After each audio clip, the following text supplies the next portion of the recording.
რამდენიმე დღეში იწყება სკოლა. რაც იმას ნიშნავს, რომ ჩემი ყოველი დილა დაიწყება ფრაზებით. ანა გაიღვიძე, თეკლა ადექი, სანდრო ჩაიცვი. გაგრძელდება. ანა ინგლისურზე წადი, თეკლა შენთვის ინგლისური ჯერ ადრეა, სანდრო ტელეფონი დამიბრუნე და დასრულდება. ანა იმეცადინე, თეკლა ტელევიზორს დაუწიე, სანდრო ანას ოთახში არ შეხვიდე. მოკლედ გამძლეობა მე და ყველა იმ მშობელს, რომელიც ჩემს დღეშია. ანუ მეგობრებო, მე გამოვიწერე ჩანთა სკოლის და ეხლა უნდა დავაანალიზოთ ეს ჩანთა.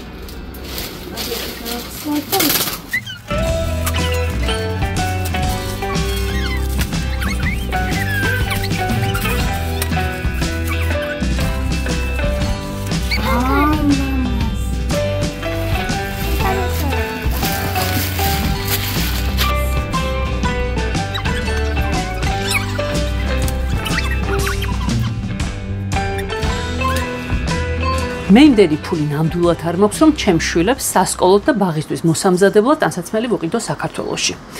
ძირითადად ვართ მამის და მამიდების გზავნილების იმედად, თუმცა წელს გაგვიმართლა, ჩვენ თვითონ ვიყავით ჩასული ბარსელონაში, ჩვენი ჩასვლა დაემთხვა ფასდაკლებების დაწყებას და შესაბამისად საკმაოდ შეღავათიან ფასად მშვენიერი ხარისხის ტანსაცმელი შევიძინეთ. მაგალითად, აი ეს შარვალი, ზარას შარვალი ანასთვის, საკმაოდ ნორმალური ხარისხის ვიყიდე 7 ევროთ. ძალიან მეეჭვება, რომ აქ 7 ლარად მომეხერხებინა ასეთი შარვლის ყიდვა. კიდევ ერთხელ დავაზუსტებ, ლარის ევროში გადაყვანა მეც ვიცი. უბრალოდ ესპანელებისთვის მათი შრომის ანაზღაურებიდან გამომდინარე 7 евро დაახლოებით იგივეა, რაც ჩვენთვის 7 ლარი. მე და ანა ახლა მივდივართ სასკოლო ლიფტების საყიდლად და ჩვენი ტრადიციული შლეიფი უკან მოყვება.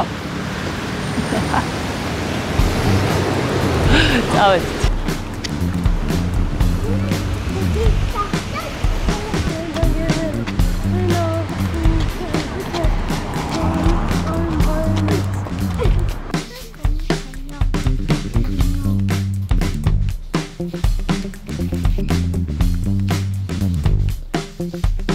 ანამ ჩემზე უკეთ იცის რა დასჭირდება სკოლაში, ამიტომ სასკოლო ინვენტარს თავად ვიარჩევს.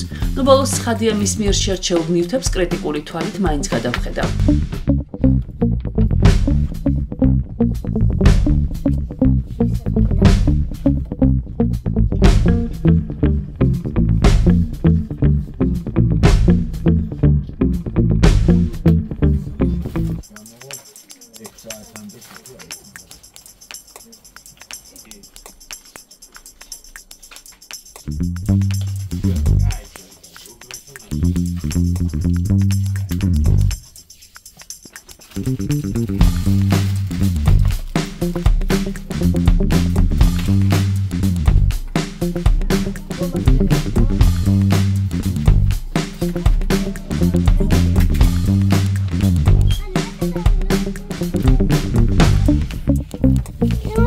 გონი უკვე ყველაფერი ავიღეთ, რაც გვჭირდება.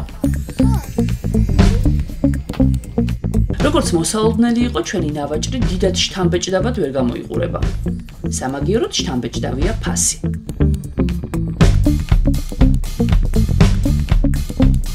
ერთ-ერთი ყველაზე დიდი თავისტკივილი ჩემთვის არის ყოველ დილით იმაზე ფიქრი, რა შეიძლება გავატანო ბავშვს სკოლაში წასახემსებლად. დამეთანხმებიან ალბათ ის მშობლები, რომლებსაც ჩემსავით საჯარო სკოლაში დაყავს ბავშვი, სადაც სასკოლო კვება არ არის, რომ ეს არის მართლა ძალიან სერიოზული პრობლემა და განსაკუთრებით ეს პრობლემა კიდევ უფრო მეტად რთულდება, თუ საქმე გვაქვს უჭმელ ბავშვთან. ნუ ახლა ჩაქაფულს და ხინკალს ხო ვერ გაატან სკოლაში, უნდა გაატანო რაღაც მშრალი საჭმელი. და ნუ დაბალანსებული კვებისთვის საჭიროა ხილი და ბოსტნეული, რომელზეც ჩემი შვილი კატეგორიულად უარს მეუბნება, რამდენჯერაც გავატანე ხილი და ბოსტნეული, იმდენჯერ უკან მომიბრუნა. ხელუხლებელი, რა თქმა უნდა. და რაც შეეხება მშრალ საჭმელს, ღვეზელები, ხაჭაპური, ლობიანი, კატლეტი და პური და ასე შემდეგ, ამაზეც კატეგორიულად უარს მეუბნება, ერთადერთი რაზეც ვითანხმებ არის კვერცხიანი პურები, ყიყლიყოები უყვარს. თუმცა ეხლა ყოველდღე ყიყლიყოს ხო ვერ გავატან სკოლაში. რაც შეეხება სკოლის ბუფეტს, იმის მიუხედავად რომ ფუნქციონირებს ეს ბუფეტი, იმდენად ცუდი ხარისხის ღვეზელები, იმდენად არაჯანსაღი საკვები იყიდება, რომ მე პირადად მირჩევნია ბავშვი, სხვათა შორის ბავშვსაც ურჩევნია, რომ დარჩეს იმ დღეს მშიერი, თუ თქვა სახლიდან ვერაფერს გავატან, ვიდრე შეიძინო სკოლის ბუფეტში. რადგან დიდი ფანტაზიის უნარით კულინარიაში არ გამოვირჩევი, ამიტომ პირველ დღესაც ყიყლიყოს მომზადება გადაწყდა. რაც მთავარია, ბავშვი მთელი დღე მშიერი არ იქნება.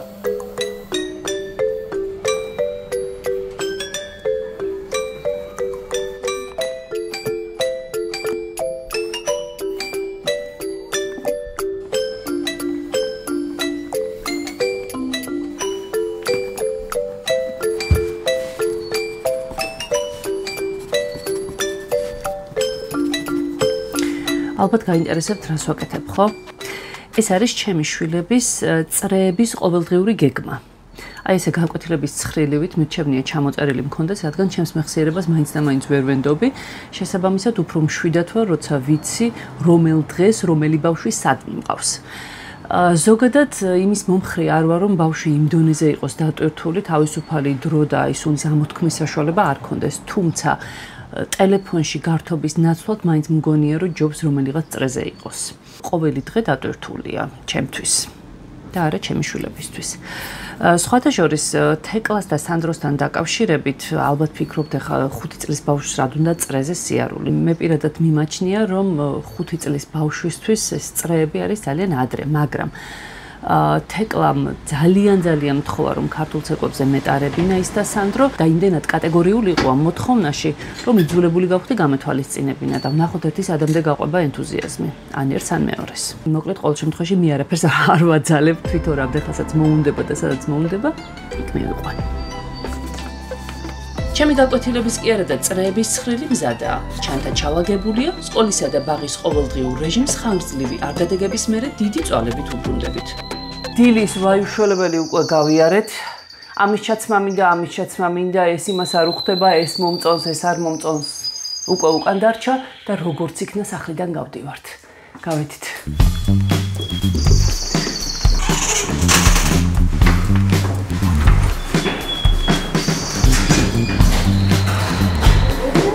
თავდაპირველად მივდივართ, რომ დავტოვოთ ანა სკოლაში და შემდეგ ყუპები. აი ასე გამოიყურება ყოველდილით ჩვენი სკოლის გზა. იძულებული გავხდი მანქანა ბავშვებთან ერთად დამეტოვებიდან, მანქანაში არის კიდევ ერთი საიმედო ადამიანი, მარტო არ დამიტოვებია და მე და ანა გავრბივართ სკოლაში.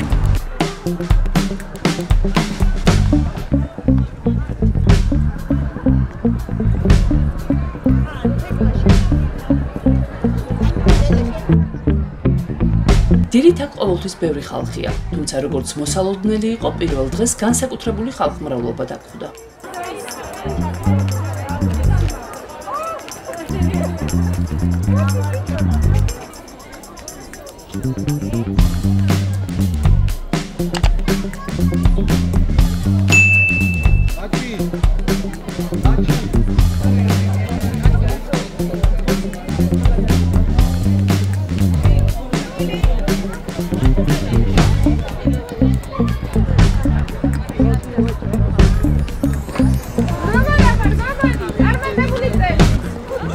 სამწუხაროდ ჩემი შვილის სკოლა ახალ სასწავლო წელს ძველი პრობლემით ხვდება. მე რამდენიმე თვის წინ გესაუბრეთ სკოლის ახლოს მდებარე ჭანჭრობთან დაკავშირებით, რომელმაც შესაძლოა ბავშვებს საფრთხე შეუქმნათ და პრობლემა კვლავ მოუგვარებელი რჩება სამწუხაროდ.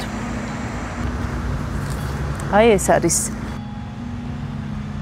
სამანქანო გზასთან, აი ასე ახლოს, სადაც ასობით არასრულწლოვანს უწევს გადაადგილება, არის აი ესეთი ჭანჭრობი. მე მქონდა მცდელობა, ხმა მიმეწვდინა შესაბამისი სტრუქტურებისთვის, თუმცა როგორც ხედავთ, არავინ დაინტერესებულა ამ პრობლემის მოგვარებით. დაახლოებით 2 თვის წინ, როდესაც ამ სახიფათო ადგილის შესახებ პირველად მოგიყევით, ბევრმა დაწერა, რომ მშობლებს ამ პრობლემის მოგვარება თავადაც შეგვიძლია. თუ კი სატვირთო მანქანას ვიქირავებთ, ხრეშს მოვზიდავთ და ჭანჭრობს ამოვავსებთ. რა თქმა უნდა, მოქალაქეებს ნამდვილად ბევრი რამ შეგვიძლია, თუმცა ისიც გასათვალისწინებელია, რომ ამ ტიპის დაბინძურებასთან შიშველი ხელებით ბრძოლა ზრდასრული ადამიანებისთვისაც შეიძლება სახიფათო იყოს. მით უფრო როცა არ ვიცით, რა შეიძლება იწვევდეს წყლის ამგვარ შეგუბებას. რომ აღარაფერი ვთქვათ თანხის შეგროვების სირთულეებსა და იმ ფინანსურ ხარჯზე, რომელიც ოჯახებს დამატებით ტვირთად დაგვაწვება. ზუსტად ამიტომ და ზუსტად ამ დროს პასუხისმგებლობა ქალაქის თვითმმართველობამ უნდა აიღოს, კეთილი ინებოს და მოქალაქეების მიერ გადახდილი გადასახადებით იზრუნოს ჩვენი და ჩვენი შვილების უსაფრთხოებაზე. როგორც ვიცი, რამდენიმე მშობელს ჰქონდა მცდელობა ხმა მიეწვდინა ადგილობრივი თვითმმართველობის ორგანოსთვის, რომლის უშუალო ვალდებულებაც არის მსგავსი პრობლემების მოგვარება, დაიწერა განცხადება ჩემი ინფორმაციით, თუმცა ამ ყველაფერს არანაირი შედეგი არ მოყოლია. შესაბამისად, მე კიდევ ერთხელ ვეცდები, როგორც ერთი რიგითი მშობელი, ჩემი შვილი დავიცვა და კიდევ ერთხელ თბილისის მერის აპლიკაციის ფიქს თბილისის საშუალებით დავაფიქსირო პრობლემა და თქვენთან ერთად დაველოდები შედეგს.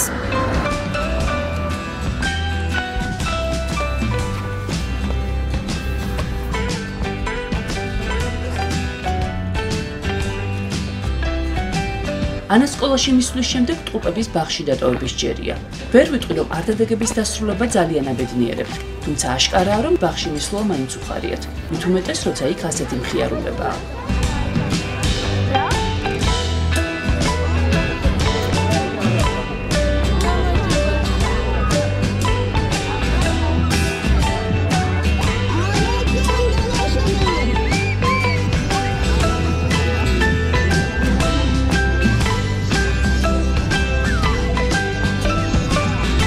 ბავშვები დავაბინავე, მივიყვანე სკოლასა და ბაღში, მოვედი სახლში, ახლა იწყება ჩემი ყოველდღიური რუტინა. ტრადიციულად დამრჩება ბავშვების გამოყვანამდე 20 წუთი, როცა რასაც მინდა იმას გავაკეთებ. სულ 20 წუთი.